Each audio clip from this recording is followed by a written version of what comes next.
Qiyomat qars. Sarsonboy ota rayon markaziga kelganda quyosh yerdan endigina cho'g'iri tilimidek ko'tarilgan edi.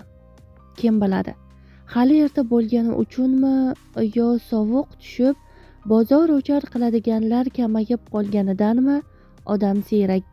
Bozor kunlari bo'ladigan g'ala-g'ovur to'polon yo'q. Chol ichida xursand bo'lib qo'ydi. Ha, tuzuk, bu gal kechikmadim. Avji bozor. U shunday deb otning jilovini tortdi. Quloqlarini osiltirib tin olayotgan to'riq xuddi shuni kutib turgandek pastga, daryo tomonga yo'rg'aladi. Bu joylarni u egasi kabi yaxshi biladi. Ulg'ayib, ustiga egar urilibdiki, har yakshanba kuni butun hisorni oshib shu yerga keladi. Tor taxta ko'prikning yoniga omonatgina qurilgan choyxona etagida to'xtaydi. Daryoning sel yuvib beso'naqay kengaygan shu yeri urush yillaridan beri kech kuzdan erta bahorgacha bozor. Chor atrofdan yig'ilgan yigitlar frontga shu yerdan jo'nashgan. Ustunlari chirigan choyxona ham o'sha sertashvish yillardan nishoni. Sarsonboy ota otini ilgarilari shu ustunlardan biriga bog'lab qo'yardi. O'zi esa yo bozor aylanardi, yo peshingacha choyxonada o'tirardi. Bozor tugagach peshin namozini o'qib iziga qaytardi. To'riq uzoq vaqtgacha bunga ko'nikolmadi. Bir-ikki marta hatto tizginni uzib qochdi. Butun bozor ahlini sarson qildi. Bir-ikki marta esa yarim yo'lda tixirlik qilib oyog'ini tirab turib oldi. Bo'lmadi. Qamchi edi. Endi ko'nikib qoldi. Sarsonboy ota endi uni bog'lamaydi ham. Otning o'zi shunday ustun tagiga kelib, uning tushishini kutadi-da, ko'zlarini yumib, keyingi bir oyog'iga dam berganicha joyidan qimirlamay turaveradi. Bu gal ham shunday bo'ldi. Sarsonboy ota ustun tagida otdan tushib, choyxonaga kirib ketdi. To'riq og'ir xo'rsinib atrofiga qaradi.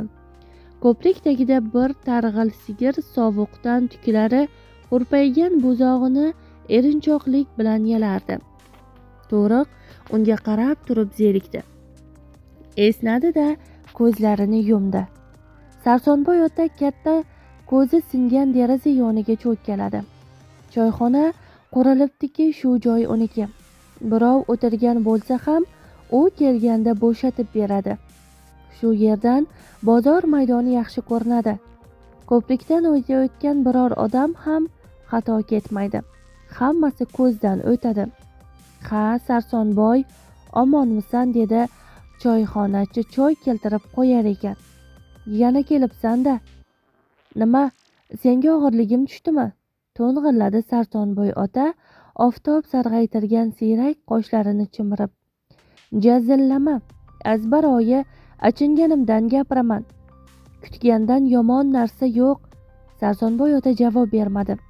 Uning bugun go'yo niyatiga yetadiganday kayfi chog' edi. Lekin o'rtog'ining gapi bilan ko'ngli buzildi. Bir sening nima ishing bor, choyingni sotsang-chi demoqchi ham bo'ldi. Tili bormadi. Madumar akaning gapida jon bor edi. O'g'lidan qora xat kelganidan keyin bechora 10 yil kutdi. Xatsiz, xabarsiz, xotini farzand dog'ida ado bo'lay dedi. O'zi esa cho'p bo'lib qoldi. Oxiri chidolmay aza ochdi. Ermagi choyxona. Madumar akaning bugungi gapida chindan ham jon bor edi. Azbaroyi achinganimdan gapiraman. Nahotki uning ahvoli achinarli bo'lsa. Sarsonboy ota shunday o'yladi-yu, yuragini nimadir tindalab ketganday bo'ldi. Lablari titrab, tuproqdek sarg'aygan soqoli tortildi. Nimadir tomog'iga kelib tiqildi. Bo'shashib ketayotganini sezdi-da, o'shqirdi. Ahmoq, kutsam seni kutamanmi? Senga Azroildan boshqasi orzumand emas. Qayoqdan mulla bo'lib qoldingki menga o'rgatasan? Jazillama, iljaydi Madumar aka. Har bozor basharangni ko'rsam ko'nglim ayniydigan bo'lib qolibdi. Qirpiringda podangni boqib yuravermaysanmi? Kerak odam o'zi topib oladi seni. Tag'in o'zing bilasan. menga desa shu yerda yotib ol, yo'lda yakka o'zingsan, tag'in o'lib netib qolmagin deyman-da betamiz. O'lsam bir musulmon topilar ko'mgani, dedi o'zini bosib olib Sarsonboy ota. Sendan Xudo o'zi saqlasin, choydan urgan kafandan ham urib qolasan. Shunday demaysanmi? Mana yangi damladim, ish zaharingga. Madumar aka yangi damlangan choynakdan choy quyib o'rtog'iga uzatdi. Odam kam bo'lgani uchun o'zi ham yoniga o'tirdi. Hech gap eshitmadingmi? So'radi jiddiy ohangda Sarsonboy ota. Eshitsam shu zahotiyoq senga odam yuborardim, eshitmadim. Oraga jimlik cho'kdi. Madumar aka o'zini noqulay sezib ichkisi kelmasa ham ho'rillatib bir ikki choy ho'pladi. Zebi qalay, yuribdimi? Tuzuk, dedi Sarsonboy ota derazaga bir qarab qo'yib. Bugun zo'rg'a yubordi. Bu yoqqa kelishimni bilib, yarim kechada otni dalaga haydabdi. So'kmadingmi? Xavotirlanib so'radi Madumar aka. Yo'q, u sho'rlikka ham qiyin. Endi so'kmayman. So'kma, bechoraning sendan boshqa kimi bor? So'kmayman, lekin Sarsonboy ota birdan qiqir kulib yubordi. Ha? Hayron bo'ldi Madumar aka. So'kmayman-u, lekin otni haydab nima qiladi? Piyoda bo'lsa ham kelishimni biladi-ku. Buning ustiga to'riq yo'talimni eshitsa oldimga yugurib keladi. Shuni biladi, nima qiladi haydab? Ha, endi achinadi-da, dedi Madumar aka ham kulishga harakat qilib. Men achinmaymanmi? Men ham achinaman unga. Yolg'izlik yomon, buni o'zing ham bilasan, lekin nachora, qiyomat qarz bu. Qarz bilan go'rga kirmoqchi emasman. Tushunishi kerak-da. Innay keyin assalomu alaykum. Odamlar kirdi. Gap uzildi. Madumar aka o'rnidan turdi. Ko'p o'tmay bozorning odatdagi tashvishi to'polona boshlandi. Bolalarning qiy-chuvi, sigir buzoqlarning ma'rashi bilan dallollarning bor barakasi qo'shilib, yaqinginada osoyishtalik hukm surgan qaqroq daryoga bahor toshqinidek jon kirdi. Sarsonboy ota yana derazaga tikildi. Ko'prik o'tgan ketganning ko'pligidan xuddi tuyadek lapanglardi. O'shanda ham shunday lapanglab turgan edi. O'g'lini kuzatganda ham, Haydaralarni kuzatganda ham, lekin unda odamlar bir tomonga qarab yurgan edilar. O'shalardan ko'pi shu ko'prikdan qaytib o'tmadi. Biri o'ldi, biri bedarak ketdi. O'g'lidan yarim yil hech qanday xabar bo'lmay birdan qora xat keldi. O'shanda u poda bilan uzumlida edi. Qo'ylarini soyning narigi sohildagi o'tlarni endigina nish urgan yalanglikka haydab, o'zi nurab devorlarigina qolgan toshqala tagida o'tirardi. Kuntik kelganda tushlik qilmoqchi bo'lib qurjundan suzma olganini biladi. Qishloq tomondan ayol kishining uvvol solib yig'lagani eshitiladi. Yig'i tog'dan aks sado berib shunday qattiq jaranglardiki, Sarsonboy ota cho'chib ketdi. O'rnidan turib pastga qaradi. Sochlari to'zg'igan bir ayol soy yoqalab yuzini yumdalab kelardi. Sarsonboy ota avval tanimadi, pastroq tushdi. Shunda uning havorang ko'ylagidan tanidi. Tanidi-yu, yuragi shig' etib ketdi. Zebi, men bu yoqdaman. Hoy Zebi, deganicha pastga otildi. Zebi xola uni ko'rib o'zini tutolmay o'qrab yubordi. Nega bo'kirasan? Nima bo'ldi? Sarsonboy ota uni bilaklaridan ushlab tortqilardi. G'ofurjon. Zebi xola gapira olmadi. O'gnaganicha qo'lidagi qog'ozni eriga uzatdi. Sarsonboy ota kichkina ko'k qog'oz parchasini ko'rib hammasiga tushundi. Madumar aka ham o'g'lidan shunday xat olgan edi. Sarsonboy ota o'qimadi. Qo'l oyog'i mut bo'lib turgan joyida qotib qoldi. Xudo unga bir farzand bergan edi, shuni ham ko'p ko'rdi. Haydarali esa otasidan bir oy keyin jo'naganicha bedarak ketdi. O'g'lining kuzatadigan uning biron kimsasi ham yo'q edi. Jo'naydigan kuni Haydarali eshak aravaga ortib ikkita qo'y olib keldi. Shunda G'ofurjon karaxt kelganiga yil bo'lgan edi. Amaki, shular sizda tursin, dedi iymanib. Dadam qo'yni yaxshi ko'rar edilar. Qaytganlarida to'y-po'y qilardik, agar malol kelmasa. Xo'p, bo'tam, dedi Sarsonboy ota. suruvning ichiga qo'shib yuboraman. Malol keladigan joyi yo'q. Ko'proq ustida xuddi o'g'lini kuzatayotgandek Haydarali bilan xayrlasha turib butun vujudi titroq bosdi. Omon bo'l bo'tam, dedi-yu yoshlangan ko'zlarini ko'rsatmaslik uchun xotini nimalardir solib bergan tugunni yuziga tutib uzatdi. Xolang berdi, ol. Rahmat. Imkoni bo'lsa G'ofurjon mozorini bir ziyorat qilib o't. Istangilaratda shovqin so'ron ichida aytilgan bu gapni Haydarali eshitdimi yo'qmi Sarsonboy ota bilmaydi. Har holda uning bosh qimirlatib nimalardir deganini ko'rdi. Mana shunga 20 yildan oshib ketdi. Haydarali na uning o'g'lini borib ko'rdi, na o'zi biron xabar yubordi.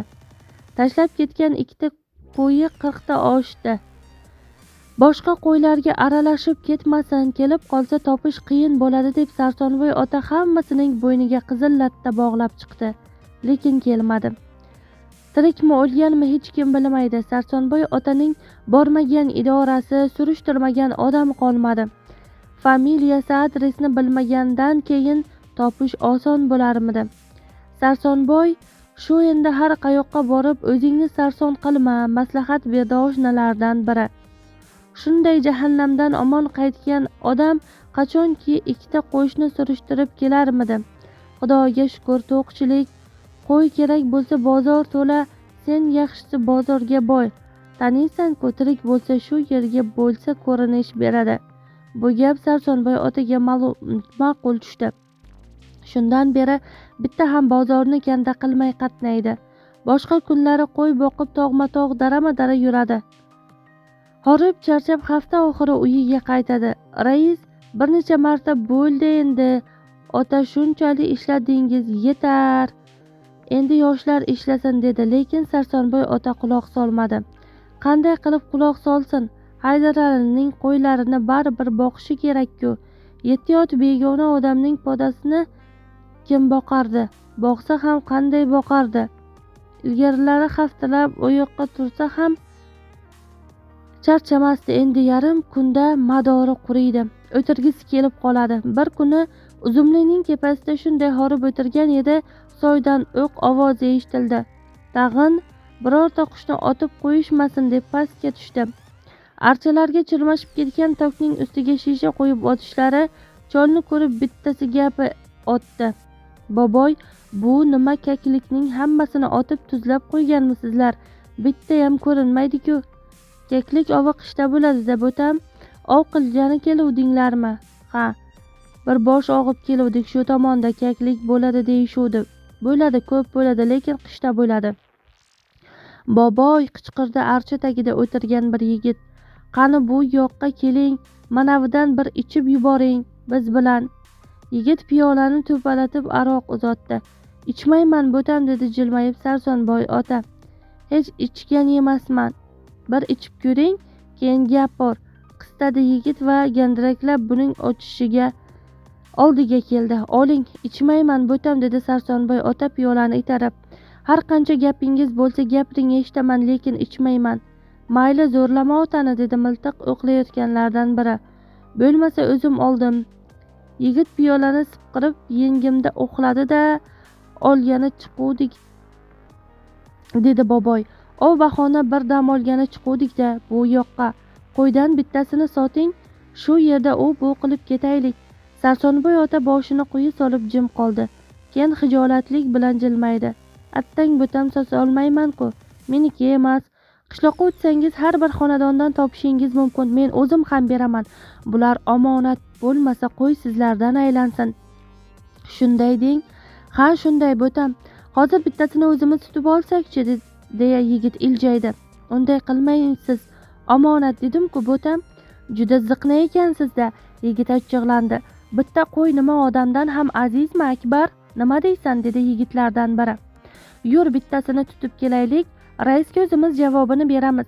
Yigitlar Toshaqala tomon yo'l olishdi. To'xtang, qichqirdi Sarsonboy ota. Musulmon bolasimizlar? Meniki emas dedim-ku, egasi yo'q bu qo'ylarning. Urushda bedarak ketgan, 20 yildan beri boqib yuribman, insof bormi? Yigitlar to'xtab qolishdi. Keyin bitta-bitta orqaga qaytishdi. Kechiring ota, bilmadik, dedi kimdir. Sarsonboy ota indamadi. Uning rangida qon qolmagan lablari titrardi. Uzr boboy. Sarsonboy ota yana churq etmadi. Keyin ohista qadam tashlab qal'a tomon ketdi. Shu voqeani Madumar akaga kuyunib aytib berganida u ancha o'ylanib qoldi. Keyin dedi: "Xafa bo'lma, bir gap aytaman. Xo'sh, shu quylarni kolxozga ber yaxshisi. O'zingni qiynama, senda bo'ldi nima-yu, kolxozda bo'ldi nima? Kolxoz ketarmidi? Haydaraling kelsa qaytarib beradi."